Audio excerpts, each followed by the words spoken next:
আলহামদুলিল্লাহ, মহান আল্লাহ তাআলার রহমতে আমার এখানে অনেকগুলা মুরগির বাচ্চা ফুটেছে। আর এখানে 2টা মুরগির বাচ্চা ফুটেছে, আল্লাহর রহমতে আরও 2টা মুরগির বাচ্চা ফুটে বের হবে। তো মুরগির বাচ্চা ফোটার পর 0 থেকে 30 দিন পর্যন্ত কি কি চিকিৎসা বা কি কি যত্ন করলে মুরগির বাচ্চাগুলো ভালো থাকবে, সুস্থ থাকবে, এই বিষয়গুলো অনেকেই জানতে চেয়েছেন। তো আজকের এই ভিডিওটাতে আপনারা যারা জানতে চেয়েছেন তাদের এই ভিডিওটার মধ্যে সবকিছুই জানতে পারবেন। আসসালামু আলাইকুম, কেমন আছেন সবাই? আশা করি আল্লাহ তাআলার অশেষ রহমতে ভালো আছেন, সুস্থ আছেন। সদা সর্বদা সবাই ভালো থাকেন, সুস্থ থাকেন, সেই কামনাই রইল সকলের প্রতি। তো আলহামদুলিল্লাহ, এখানে যে আমার অনেকগুলো মুরগির বাচ্চা ফুটেছে, আমার কাছে অনেকটা ভালো লাগছে। তবে হ্যাঁ, কথা হচ্ছে যে 0 থেকে শুরু করে আপনারা 30 দিন পর্যন্ত মুরগির বাচ্চাকে কোন ধরনের চিকিৎসাগুলা দিবেন। তো মুরগির বাচ্চা ফোটার পর আপনারা অবশ্যই চেষ্টা করবেন 24 ঘন্টা পর বাচ্চাগুলাকে বের করার জন্য। 24 ঘন্টা পর বের করে যদি আপনারা মায়ের ওমে রেখে দিতে চান, তাহলে মুরগির বাচ্চা কখনোই ছেড়ে দিবেন না। 24 ঘন্টা পর মুরগির বাচ্চাকে আপনারা যে কাজটা করবেন, বের করার পর লেবু এবং চিনির পানিটা দিবেন পরপর 3 দিন। লেবু চিনির পানি দেওয়ার পরে আপনারা যদি চান যে লেবু চিনির পানি দিব না, তাহলে লাইসোবিটটা দিতে পারেন। লাইসোবিটটাও পরপর 3 দিন। লাইসোবিটটা 1 গ্রাম ওষুধ 1 লিটার পানিতে দিবেন। লাইসোবিট ওষুধটা 1 গ্রাম ওষুধ 1 লিটার পানিতে।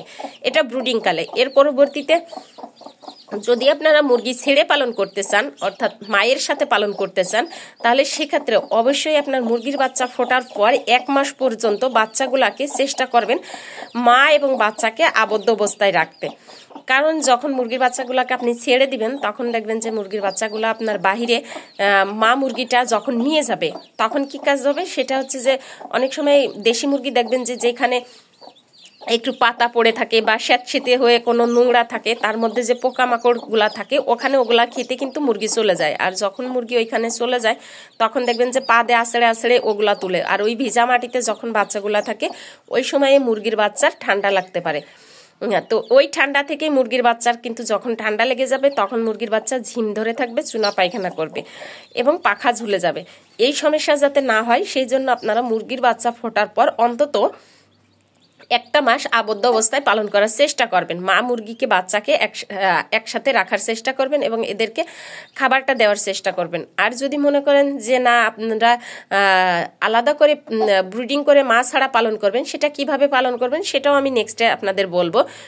তো যাই হোক, এই বাচ্চাগুলাকে আপনারা যখন মা মুরগি দিয়ে পালন করবেন, তখন বাচ্চাগুলার যে লেবু চিনির পানি অথবা লাইসোবিটটা দেওয়ার পরে যে কাজটা করবেন, সেটা হচ্ছে যে 0 থেকেই বাচ্চাগুলাকে যে চিকিৎসা, সেটাই কিন্তু আমি আজকের ভিডিওটাতে তুলছি।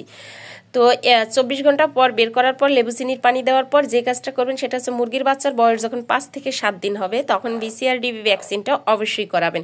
BCRDB ভ্যাকসিনটা যখন মুরগির বাচ্চাকে করাবেন, তখন দেখবেন যে আপনার BCRDB ভ্যাকসিনটা হচ্ছে আপনার রানীক্ষেতের ভ্যাকসিন। তো এটা করানোর পর বাচ্চার বয়স যখন 21 দিন হবে, তখন কিন্তু এদের আরও একটা ভ্যাকসিন থাকবে, সেটা হচ্ছে BCRDBর বুস্টার ডোজ, অর্থাৎ ডোজটা কমপ্লিটের জন্য। তো বাংলাদেশে দেখবেন যে, বাংলাদেশ বলে নয়, সমস্ত জায়গাতেই মুরগির যখন রানীক্ষেত অসুখটা এসে বাসা বাঁধে, রানীক্ষেত, তখন কিন্তু দেখবেন যে রানীক্ষেত বা বার্ড ফ্লুর এই ক্ষেত্রে বাঁচাইতে হলে কিন্তু মুরগির যখন এই রোগগুলা হয়, তখন কিন্তু বাঁচানো অনেক টাফ হয়ে যায়। অন্যান্য রোগের চিকিৎসা থাকলেও রানীক্ষেত বা বার্ড ফ্লুর এসব রোগে যদি আক্রান্ত হয়, তাহলে চিকিৎসা দিলেও বাঁচার সম্ভাবনা কম থাকে।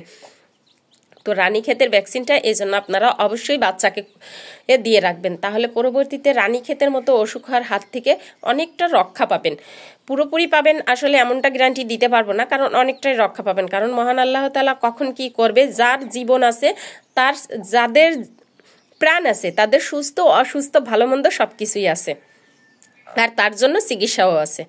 তো যাই হোক, এইভাবে দিবেন। আর বাচ্চার খাবার হিসাবে যেটা রাখবেন, সেটা হচ্ছে জিরো স্ট্যাটাস ফিড এবং খুদ, 2টা বাচ্চার খাদ্য হিসাবে রাখবেন। যখন বাচ্চার বয়স আপনার 15 দিন হয়ে যাবে, তখন বাচ্চার ওই স্ট্যাটাস যে ফিডটা, এটা চেঞ্জ করে, জিরো ফিডটা চেঞ্জ করে সাথে একটু বড় ফিডটা দেওয়ার চেষ্টা করবেন, এবং বড় ফিডের পাশাপাশি সাথে কিন্তু খুদটা অবশ্যই রাখবেন।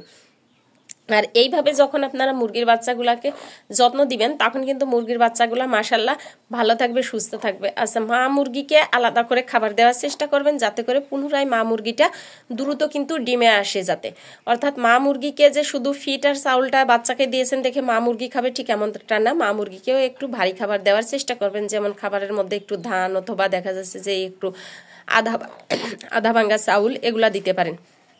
আচ্ছা, এইখানে আপনারা যদি মনে করেন যে আমরা আসলে যে ভ্যাকসিনটা আছে সেই ভ্যাকসিনটা করাইতে পারবো না, অর্থাৎ কাছে হাতের কাছে কোনো সেই রকম পরিবেশ পরিস্থিতি নাই, আসলে যারা অল্প পরিসরে দেশি মুরগি পালন করেন এদের ক্ষেত্রে এই প্রবলেমটা হয়ে থাকে, এবং পশু অধিদপ্তর যদি দূরে থাকে তাহলে সেই ক্ষেত্রে এই প্রবলেমটা হয়ে থাকে যে ভ্যাকসিনটা করানো কষ্টকর হয়ে যায়।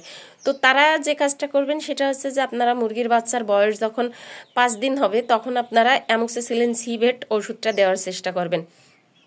অনেকেই আছেন এখানে হয়তোবা বলবেন যে মাইক্রোনিটটা ইউজ করতে, তবে আমি যেটা বলবো যে শুরু থেকে আপনারা হাঁস মুরগিকে কখনোই হাই অ্যান্টিবায়োটিক ওষুধ দিয়ে পালন করতে যাবেন না। যখন হাই অ্যান্টিবায়োটিক ওষুধ দিয়ে পালন করবেন তখন দেখবেন যে আপনার মুরগিগুলো পরবর্তীতে অসুস্থ হলে তখন অ্যান্টিবায়োটিক ওষুধেও কিন্তু কাজ করবে না, হাই অ্যান্টিবায়োটিক ওষুধেও কিন্তু কাজ করবে না। এই জন্য শুরু থেকে চেষ্টা করবেন যতটা মেডিসিন কম দিয়ে হাঁস মুরগিগুলা পালন করা যায়, তাহলে সেই হাঁস মুরগিগুলা ভবিষ্যতে যদি রোগ আক্রান্ত হয় তাহলে হাই কোয়ালিটির ওষুধ দিলে তখন কিন্তু ভালো হয় সম্ভাবনা থাকে। তো এইভাবে এক এক করে আপনারা নিয়ম মেনে যদি দেন, তো এই অ্যামোক্সিসিলিন যে ওষুধটা দিবেন এটা দিবেন হচ্ছে 3 দিন, এটা 1 গ্রাম ওষুধ 1 লিটার পানিতে দিবেন, এভাবে দিবেন। আর যখন বাচ্চার বয়স আপনার 15 থেকে 20 দিন হবে, অর্থাৎ আমি এটা তাদের জন্য বলছি যাদের আর কি ভ্যাকসিনটা করানো সম্ভব না, তাদের উদ্দেশ্যে কিন্তু এটা বলছি। তো তখন যে আপনার রেনামাইসিন যে ট্যাবলেটটা আছে, অর্থাৎ রেনামাইসিন ক্যাপসুল কিন্তু সবাই চিনেন, যারা দেশি মুরগি পালন করেন তারা কিন্তু সবাই রেনামাইসিন ওষুধের সাথে পরিচিত। তো ওই সময়ে রেনামাইসিন ওষুধটা মুরগির বাচ্চাকে দেওয়ার চেষ্টা করবেন। রেনামাইসিন ওষুধটা অর্থাৎ ওই যে খুদটা দিবেন সেই খুদের সাথে একটু করে গুঁড়ো করে তারপরেই আপনারা কিন্তু এই রেনামাইসিন ওষুধটা মিক্সার করে বাচ্চাকে দেওয়ার চেষ্টা করবেন। এছাড়াও আপনারা বাচ্চাকে যখন আপনার 1 মাস বয়স হতে চলবে, অর্থাৎ 15 দিন পার করবে, ক্রস করবে, তখন আপনারা চাইলে বাচ্চার খাবারের সাথে আরও কিছু খাবার অ্যাড করতে পারেন। যখন 15-20 দিন হয়ে যাবে তখন যে খাবারগুলো অ্যাড করবেন সেটা হচ্ছে যে দেখা যাচ্ছে যে একটু পরিমাণ গমের যে ভুসিটা আছে চিকন ভুসি সেটা দিবেন, সাথে একটু খুদ দিবেন, আর সামান্য একটু লবণ এবং হলুদ দিবেন। লবণ এবং হলুদ দিলে এটা অনেক সময় দেখা যাচ্ছে যে মানুষের শরীরে যখন দেখবেন, মানুষের শরীরে হোক বা যেটারই হোক, হলুদ কিন্তু একটা অ্যান্টিবায়োটিকের মতো কাজ করে, অর্থাৎ ক্ষত স্থানে হলুদ লাগলে দেখবেন যে দ্রুতই কিন্তু ঘা টানে। তেমনই বাচ্চার শরীরে ঠান্ডা, কাশি এই সমস্যাগুলো কিন্তু অনেকটা দূর করবে আপনার হলুদে। এবং যখন বদহজম হয় এটার কারণের জন্য দেখবেন যে অনেক সময় আপনার সাথে যদি হালকা পরিমাণ সামান্য একটু লবণ দেন তাহলে সেটা কিন্তু সেই সমস্যাটা থেকেও কিন্তু সমাধান পাবেন। তো হলুদ এবং লবণ আপনারা দেওয়ার চেষ্টা করবেন। আর 1 মাস পরে যে কোন ধরনের চিকিৎসা মুরগির বাচ্চাকে দিতে হবে এবং 1 মাস পরবর্তীতে যে মুরগির বাচ্চার কোন ধরনের খাবার দিতে হবে এবং কি কি দিতে হবে সেই বিষয়গুলো আমি নেক্সট একটা ভিডিও দিব। আপনারা যারা চেয়েছেন তাদের জন্য নেক্সটে একটা ভিডিও দিব।